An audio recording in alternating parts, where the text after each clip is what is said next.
right, my friends, welcome back to the Reisinger Build in partnership with our friends at Builders First Source. This has been a really fun project, and I hope you've enjoyed following along in the progress. You know, we've filmed from foundation all the way to today, which is the siding episode.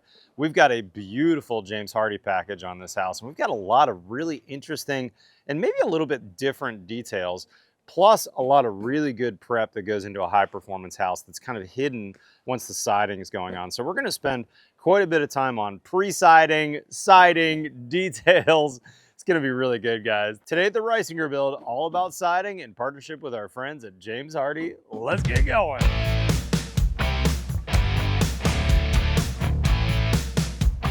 A Build Original Series in partnership with Builders First Source. The Reisinger Build. All right, so let me catch you up to speed a little bit. A lot of prep goes on before the James Hardie package goes on. If you haven't seen our prior episodes, we use zip system sheathing on this job as our water resistive barrier, our WRB. That's our last line of defense for both water and air. Check out our other episodes so you can see all the details on that. But once the zip is up, there's quite a bit of work that happens to get us ready here. Also, because we did a monopoly framing on this house, so we actually did a little bit of the quote unquote siding ahead of time. You're gonna notice that I've got my Hardie fascia and my Hardie vented soffit and my brick frieze up already as we start this video. The crew did a terrific job, and we can actually walk over. Let's do that real quick. Let's walk over and see a couple of those details, because I actually left a piece of the vented soffit off here at the front door so that when people come for Build Show Live, they can kind of see it. But this gives you a good taste for what we're doing here. All that framing we typically refer to as the cornice framing on the outside of the house. It's really almost exterior finish carpentry if you look at some of these details. But what you're seeing is that we lagged that through the zip system sheathing to form that soffit area. And then we took the ventilation 2x that were on top of our insulation on this job and formed our fascia. We've got a sub fascia back there. If you look up underneath the soffit here, you can see I've got a 2x that forms our sub fascia, and that's where we're actually nailing our Hardie material to. Now that's a 1x8 fascia. That's gonna receive our gutter on the front of the house later. And then I've got a ventilated, just a standard 2-foot Hardie soffit. I really like that. Now, one thing you're gonna notice in the front of the house is the framers did a nice job prepping for brick by putting that pocket in place. All they do is they put the soffit on first, they nail on a 2x2, and then that Hardie 1x4 goes on there. So that now we've got a pocket for the mason to slide his brick up into. And you'll notice I've also got a brick lug here. We basically have a brick front here. Now, something that we're doing on the whole house, not just the brick area, is we're doing a trim detail on the windows. We originally talked about doing this all out of Hardie 1x material, but at the last minute, my architect made a bit of a change, totally fine. Chelsea, who's working with Steve on this project, said, you know, I'd like to do something a little thinner on the windows. So what we ended up doing was a cedar 2x4 that we ripped on the job to 3 inches. And then we made this rabbited detail with the table saw. It's not actually a rabbet, we didn't use a router. But what you're seeing here is this full thickness is 1.5 inches. It's just a standard cedar 2x4. And then we ran it through the table saw once on the flat and then once vertically to form this rabbet. Now, the sill, on the other hand, though, is pitched. And if you look at the side here, you can see I've got about a 5-degree bevel on this jam material, and that allows me to pitch the sill. And then if you come underneath here, you're gonna notice that I've got a kerf cut on the sill as well. That's an old detail. As that water runs down the sill, we wanna break that surface tension and have that drip off. Now, because we're using cedar though, we wanna make sure it's pre-primed on all sides. You're gonna notice all these ends, even the cut ends like this, have all been primed. So the guys did a real nice job of assembling the parts right here on the front of the house on a table, priming everything, making sure everything was ready to go, screwing those together, and then dropping them in like a picture frame. Next, let's talk about this material that you see the guys actually putting up kind of behind me right now. And I'm gonna walk over where we started our siding so you can kind of see what's happening. This is a zip system rainscreen.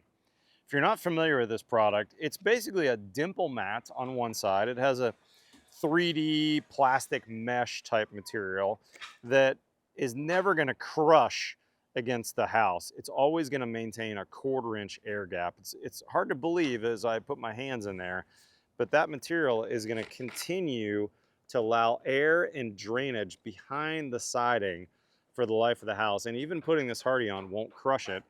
On the face here is a WRB. This is a, actually, I don't know what the material is, some type of synthetic material that has a perm rating that's going to act as a secondary WRB.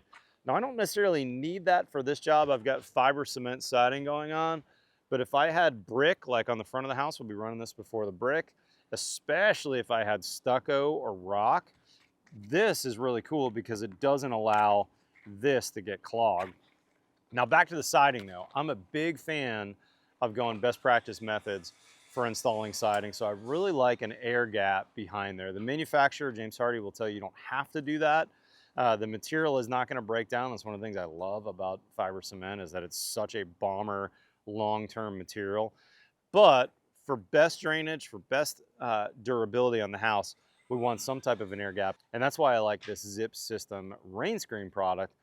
Very easy to install, very straightforward. And frankly, it's a budget savings compared to nailing up one buys like you may have seen me do on other houses, including my own when I put my James Hardie package on.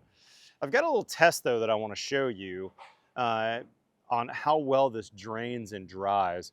So let me grab a ladder. We'll show you how well this works. Okay, y'all, here's the test. I got a little ladder set up here. And this is some just blue dyed water, just some food coloring, just to make it a little more clear what we're doing here. And all I'm going to do is I'm going to pull this rain screen back and we're going to pour it out and see how it does. Will it drain at the bottom or will it get caught and take a long time to drain? Are you ready? Okay, here we go. We are pouring. Oh yeah, baby. Hey, look at that. Perfect. So look at the water coming out from that head flashing, which is flashed all the way back to the Zip System. And then see all that dripping that's coming out at the bottom? That shows that that rain screen is really working. It did its job. It's moving that water quickly out of the cavity. And then if it was a little bit bigger, it would drain quicker. 1/4 inch is enough to drain and dry. But if you really are in a coastal environment, if you're in an environment that gets tons of water, like, you know, you're in Seattle, you're in Portland, you're in a place like that, you might consider going thicker on your rain screen. You know, I typically say a rain screen is necessary for anybody who gets 20 inches or more a year of rain. So that's kind of my litmus test. Here in Austin, we get like 35 inches a year, so a rain screen is really important to me. There are places that get more than that, and there are places that get a 1/4 inch a day, every day, all winter long. But a rain screen is really vital.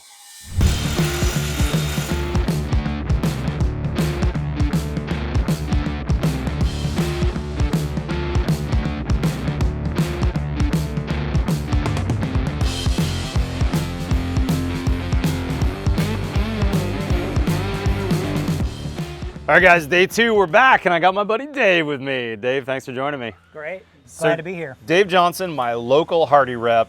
I got to tell you, Dave, I've known you for probably 15 years now, and I actually met Dave when I was doing this type of siding as well. This is Hardie Artisan. Pretty cool, isn't it, Dave? It's great product for us, high end, kind of our design series. It sure is, and this corner right here is the money shot right here, isn't it, Dave? Looks Deep fantastic. shadow lines, yep. Resonates really well with the design community. Very high end look, smooth board, and really glad you guys decided to use it on your house. Yeah, that's pretty nice. So let's talk about this product in particular, and then Hardie in general. Here's a cut piece, off-cut piece we can see. It's pretty thick, isn't it, Dave? What's our total thickness here? 5/8. Okay, so this is 5/8, and you can see we can actually put it on our 12-inch miter box to get that miter. Give us a couple tips and tricks though. You know, the guys, as they were doing this, you gave us a couple tricks, and I got to tell you, this corner looks fantastic. Look at that. So compound miter cut, 6 and 45 on the 7 1/4 board. Okay. It could be around that depending on the plumb of the wall. Yep. But the key here is that you always want to back caulk this at the miter as it comes together. As you go. Right? Yeah, that's right. So that's probably the biggest thing on the miters, nails. So as they're back caulking, just to clarify that as people know, is they'll put, let's say if this board went in first, they're putting a big bead of big stretch in there, a latex-based, fantastic caulking. And then as the next board comes in, there's a little bit of squeeze out. You saw me kind of cleaning it up with my fingers here.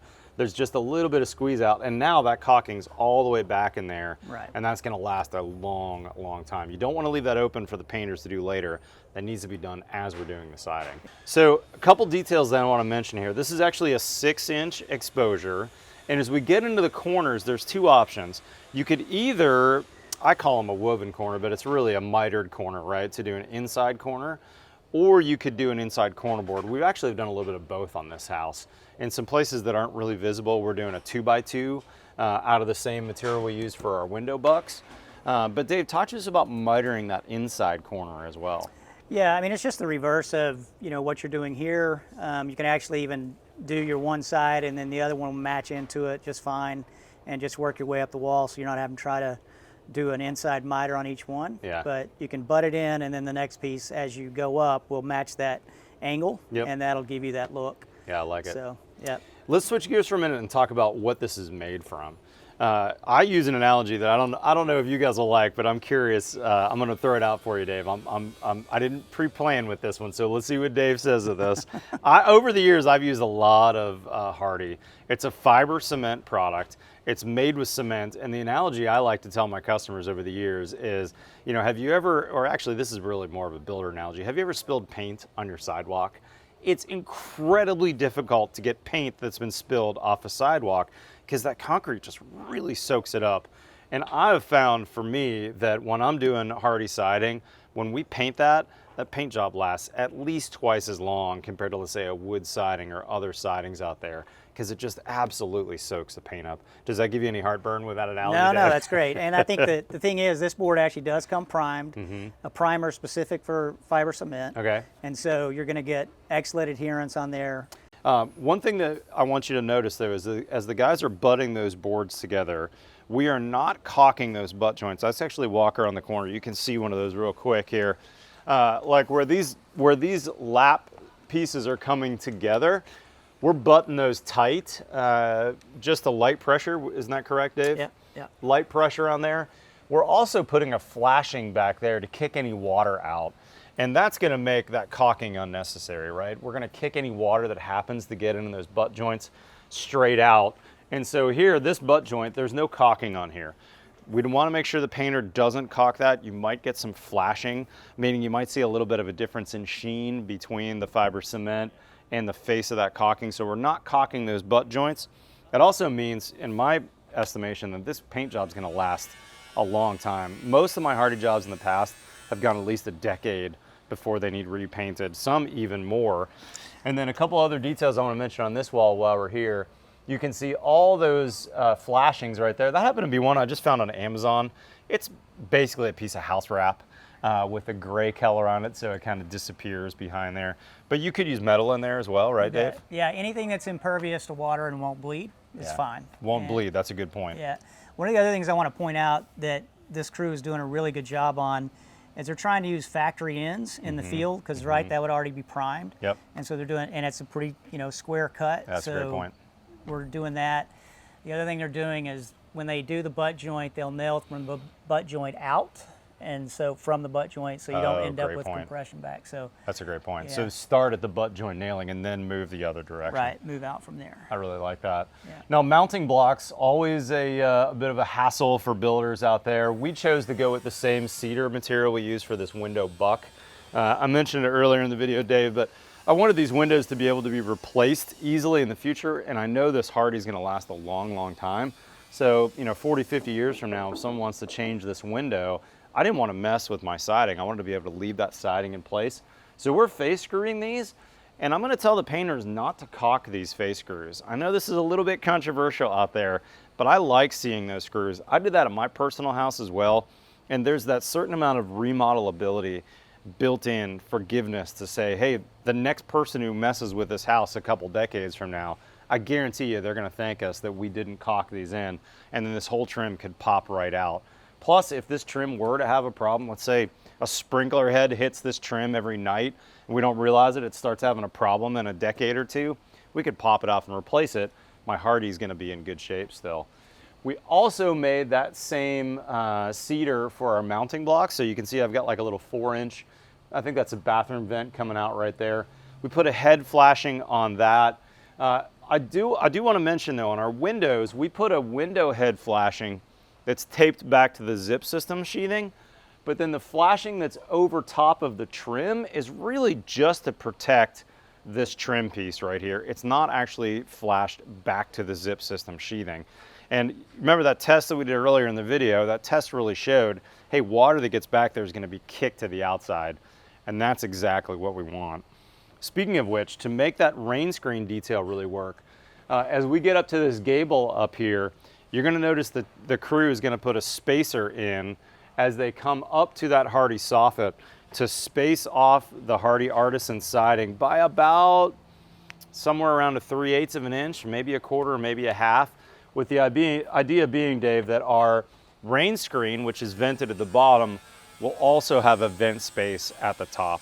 Any comments on that or anything to mention on that? Great system. That's a good Love detail. It. I mean, it's not necessarily required by James Hardie, but it is a best practice for all my builder friends out there. And I think I said it earlier, but let me repeat myself even if I didn't. If you're in a climate that gets 20 inches of rain or more, it's really best practice to use a rain screen. If you're in the desert, you may not need it, but if you have 20 inches or more, definitely do a rain screen. And the rainier your climate, the more forgiveness you want in the system, the bigger the gap. So this is a 1/4 inch gap. That'll work just fine for my climate. If you're in Portland, Seattle, Vancouver, that's even rainier, go up to a bigger gap. You want a 3/4 inch gap is gonna be your best practice on a rain screen. And of course you can use that gap anywhere that's gonna work. One other minor detail, as we get to the top of the wall and that rain screen material from zip comes up to the top, we're cutting that back by about 1 inch, and then we're painting that black just to make sure nobody can see anything back there in some random light. And I'm going to tell the painters not to caulk that. Obviously, that's going to be enough of the gap. They should realize that, but we always want to confirm with that. Any other details that we need to mention right now, or should we let these guys get back to work? Well, I don't think any details on the install.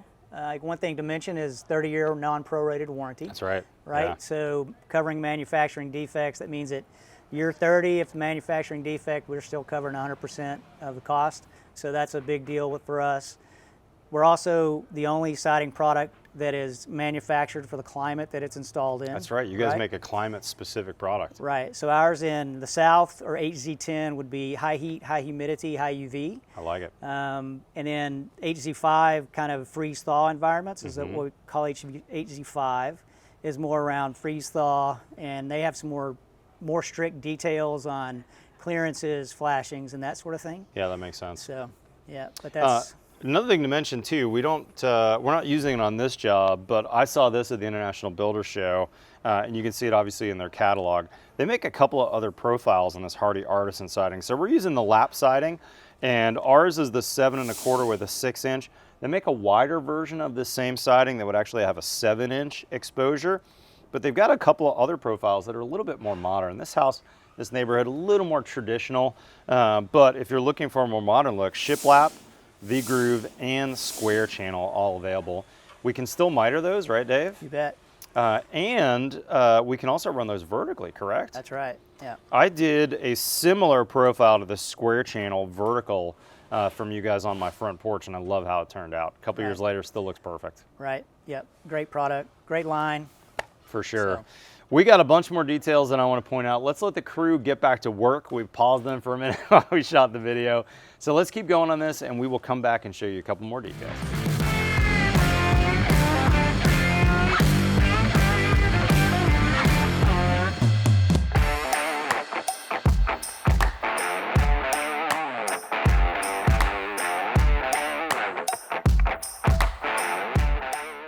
Hey y'all, start of day 3 on the Hardie Artisan siding we're doing over here. We're making great progress, as you can see. I mean, check out that sidewall behind me. It's looking fantastic over here. I want to point out a couple details, like the starter strip on the roof and where we've got a porch soffit. So let's go check out a couple details. Okay, I'm up on the scaffold here outside of this porch. We've got one detail here on the Hardie that's a real special one that I think is worth mentioning. We've got a soffit right here. You can see there's about a, I don't know, foot or so in the inside. And we're going to be using a 5/4 by 10 piece here on the flat so that you don't look up and see the bottom. So we got a flashing made that we're going to put in behind this rain screen and actually tape to the zip. That will be a kick out flashing. Any water that comes down there we want to kick out. So we're going to nail this up, tape it, and then my 1 by 10, it's basically a 5/4 by 10, will come out to here, and then our siding will continue. So let's let the guys get back to work. We'll show you what's going on, but I wanted to at least kind of demonstrate what's happening here so when you see it later, you'll understand the layers. All right, here's a detail I want to review with you. We're on the second floor here, and the starter strip where this Hardie is hitting the roof right here, you're going to notice the ventilation mat is sticking out. We wanted that starter strip to be over the ventilation mat, and then we'll just take a knife and cut this off so that now that 1/4 inch air gap, when I stop my Hardie here, I need a 1 inch gap between the bottom of my Hardie and the finished roof surface. Now I'm going to have some airflow behind that Hardie, and then when we get to the top of the wall, like everywhere else, we'll stop it about a 1/2 inch short at the top here, so I've got airflow at the top and the bottom. It's really important when you got rain screens to get that airflow up and out, just like we're doing here. This vent right here is venting on my over roof all the way to my ridge. It's real important to get that airflow. Just thought I'd point that out real quick before we kept going here.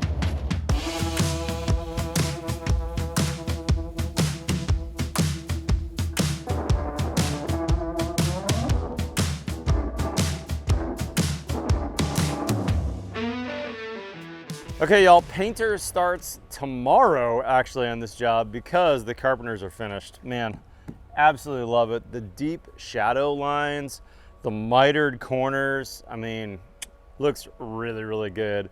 I do want to make one note for you. I went around yesterday with the painter when he was looking at the house to start and figure out what he needed.